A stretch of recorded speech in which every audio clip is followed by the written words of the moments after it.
Now, many of us may not have been on a pilgrimage ourselves, but you may have been on an Oak Hall trip to Israel, and you may have seen the fantastic sights. Or indeed, many of the pilgrimages that we hear about in history are from the Middle Ages, and around us is that history. We have the Pilgrim's Way not too far away from here in the North Downs, and it runs from Winchester to Canterbury and through here and through Otford. And actually, many years ago, I met a chap wandering along that path with a big crucifix around his neck and some traditional garb on, carrying a Bible in his hands, and a bit of a curious sight, really. In fact, I think he even had some sort of fake stigmata, but it's not something that we see very often, especially in the middle of wintry October. And whilst we may not still conduct pilgrimages in the same way, there's something sort of more, is less significant in the evangelical church. It's something that when we do, or we have some kind of journey, we can really realize God's majesty. And for me, those times are going down to Cornwall. And since the moment I was born, more or less a few months later, I was down in Cornwall and have been going ever since. And to me, that's an annual pilgrimage, and now my young family are indoctrinated somewhat into being forcefully taken to Cornwall. No, they love it. For 2 weeks a year, where I can sit out on my surfboard while they sit on the beach, and I can see the waves crashing around me, not into me, so go out beyond that. I can see the weather coming in and the cliffs. We can walk across the cliff tops and look down at what God has created. And in those moments, my heart sings. And I sing out to the Lord and I pray, and there's something special there, spiritual connection. And that's the place that I've always sort of called my spiritual home. And it really makes me feel joyful. Sometimes it gives you some perspective as well. Okay, I drove down there, I didn't walk the 240 miles. I think that's a bit unreasonable these days. Now, we've heard Psalm 122, which was originally a song of ascent, and of which there are 15, and 4 of them attributed to King David. And they were written as a sort of, I think, part of the journey to Jerusalem that could be used and sung by pilgrims. But it might be, in fact, that David never made that pilgrimage himself. And some commentators, I think many commentators, say that it was a bit of a prophecy about what would happen to Jerusalem, the holy city, later on.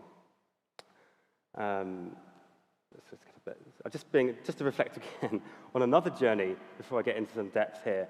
It was actually the last time I led an Oak Hall expeditions trip to Italy, in Tuscany. And on that trip, I met Robbie. Now, Robbie isn't a Christian, but he's a fantastic cyclist. He is the strongest, fittest guy I've ever cycled with. And we really couldn't keep up with him. He's a professional.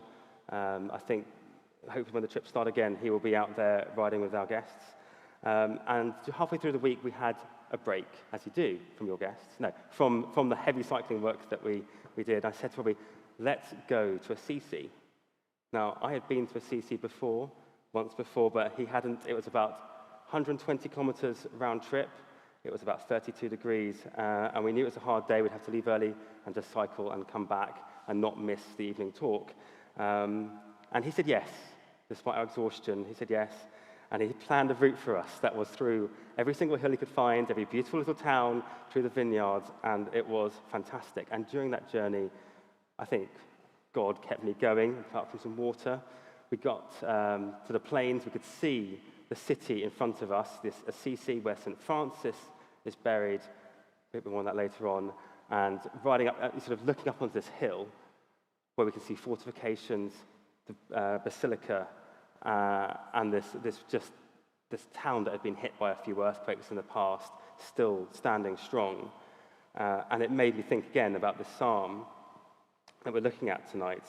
Well, we got there, a bit out of breath, a bit exhausted, and after 60 kilometers, he said, well, let's go back. I said, what? No, I need my salad first. He said, I need a salad first, then we'll go back. I said, no, I've come this way.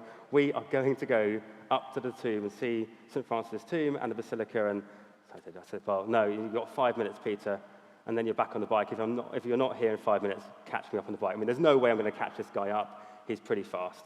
And most of the time I was slipstreaming behind him anyway. He was just giving me a bit of extra boost. But I was eager and I was keen to go and stand on that holy ground. And I went up, rushed up through the gates, rushed up and saw it, rushed back down again, sweating. I did have some food as well. I mean, I was silly. I went for carbohydrates and Coke. He just had salad. That was probably the wisest thing to do. The reason why I thought St. Francis of Assisi is an interesting character is that he lived by faith and not by sight. And there's a bit more of that later on. And as we saw that on that video of Open Doors, another person who does that in our age is Brother Andrew. I don't know if he's still with us, I can't remember, but I've read his books. He's a fantastic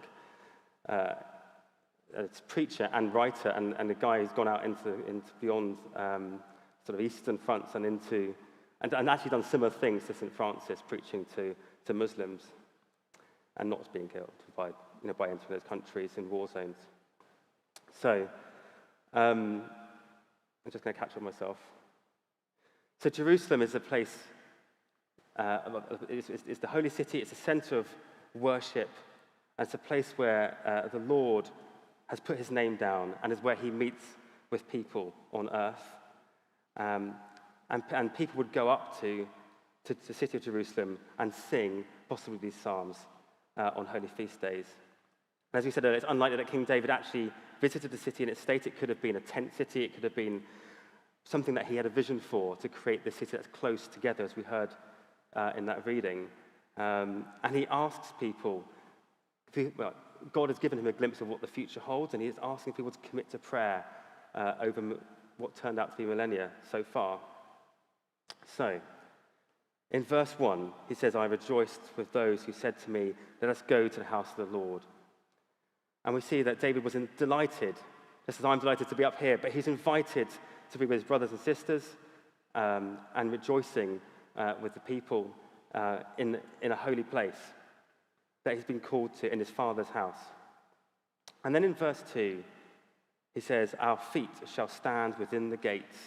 O Jerusalem, or better, our feet are standing. I've got a slightly different translation than we read out, sorry. And it is great to be standing here, and it is great that we can be in our church now after such a difficult year and a half or so. But the verse implies that pilgrims had not yet been to Jerusalem, that they were thinking of that road, that journey, and the joy it would bring them when they got to that safe place, away from the danger, and they passed through the gates, and the gates had been closed behind them, and that the enemies could not follow them in. In verse 3, we see that Jerusalem is built as a built and compacted together city. And again, I think that's a vision that he had. And this really gets a bit sort of strange in a way, or interesting, because he says David's vision for that built city is not a collection of tents, but perhaps it's under construction, but he's seeing the physical element of the city close together, as well as the spiritual, and where these 12 tribes that are Israel had been separated out, but they would come together in this city and be forced together. So there are different tribes with different sets of values, in perhaps the same way that we have different churches today, but we come together with Christ. And in verse 4, it's where the tribes of the Lord, when they can go up to, it says, whither the tribes go up, the tribes of the Lord, when there is unity within there will be gatherings from without. The tribes go up to a compact center.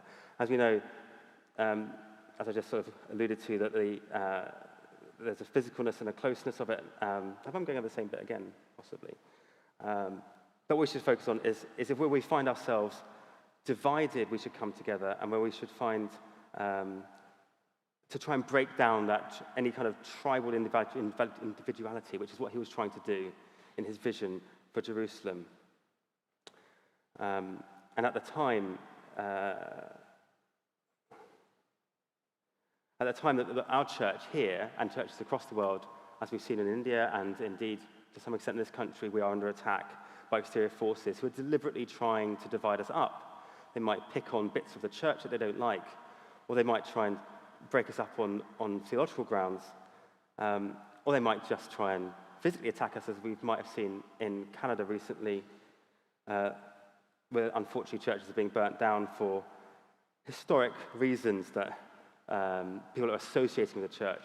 But this is part of the wider picture of church, is that we should expect to be attacked. And then in verse 5, he says, for there are set thrones of judgment. And this is where David sets out his lineage, really, I think, and where there will be a throne where he will judge or make decisions for people coming to him with, maybe perhaps there could be small disputes or trivial matters, but that line that he then creates would be his children and the future line of David, where that judgment would be there and established. Here people would be uniquely blessed, however, as we'll see in verse 6, when David warns that the city will be greatly troubled. In verse 6 he says, pray for the peace of Jerusalem. As you probably know, Jerusalem means city of peace. But over the last 3,000 years, it's been anything but. It's been conquered, it's been attacked, it's been disputed. And then with its own internal borders now, we can never see a day go by without some sort of news about how there are things going on that cause bloodshed and death and misery for lots of people. And he knew at that time when he saw that the city would need walls, it would need defenses, turrets, and gates. And that was a long way off that God had sort of unveiled that to him. But he asked in verse 7 for peace to be within those walls. And in verse 8, for the brethren and companions' sake, I will say, peace be within thee. And here's Spurgeon, who, as I found out when researching this, wrote about 9 pages of text around a 9-verse passage. He says, it is to the advantage of all Israel that there should be peace in Jerusalem. It is for the good of every Christian, yea, of every man, that there should be peace and prosperity in the church. And that's what King David wanted as well, was peace and prosperity for the church to grow and for its people to prosper in the Lord.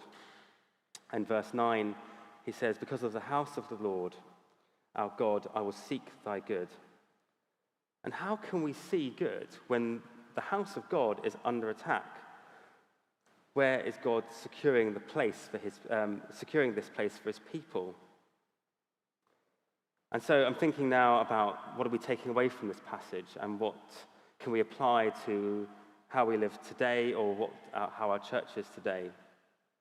Well, we should be eager and excited to meet with our brothers and sisters, to share and support and worship together. It's not a religious ritual, but a spiritual passion. And we should be coming together in unity and not division, and unified by Christ. But I'm not suggesting that we walk away from our core values in the Bible and what we take from it in our church. But where is God? When and why do we need defenses? I mean, we saw today the thunderstorm, but why do we need defenses from those who seek to harm us? And if you take a step back, and if I asked you to draw a picture of the holy city, you probably wouldn't draw people being bombed or killed or injured. You'd probably, well, you might do now, but you'd probably draw something a bit more worshipful and people lifting their hands up to the Lord. And rather than under siege. And well, how do we find God's presence when we see that destruction and that suffering? And people always ask us as Christians, how does God let disasters happen? However, God is blessing those places in troubled times. And Jerusalem is a very troubled and the most troubled city, which David foresaw all those thousands of years ago, but he asked us to pray for it. So we should continue to pray for Jerusalem. And we know that we live in a fallen world where we see tragedy and conflict and death, but we can see through our faith that God is with us and with those who are suffering. And we believe that he can redeem the fallen and he can reconcile those with each other and offer us hope everlasting. Maybe we won't see that in that brief moment, in that time of the BBC News or whatever it is, or indeed in our own lifetime, but it will work out. Now, going back to that sort of thought about St. Francis of Assisi, or, as again, Brother Andrew, both have taught me in my life to live by faith because we cannot live by sight. And I came across a preacher, again, whilst researching this, who demonstrated it really well, and he said, it's far better to live by faith than sight because we cannot because we cannot by sight alone. You cannot see the future and its outcomes of your life, and you cannot see into the future or into the past, just as you can't see the angels, but you can only really see what's in front of you right now. So it is our faith that carries us forward, and not necessarily what we see with our own eyes. So that's the end of my sermon. I hope that's not too short, but yes. Okay, thank you.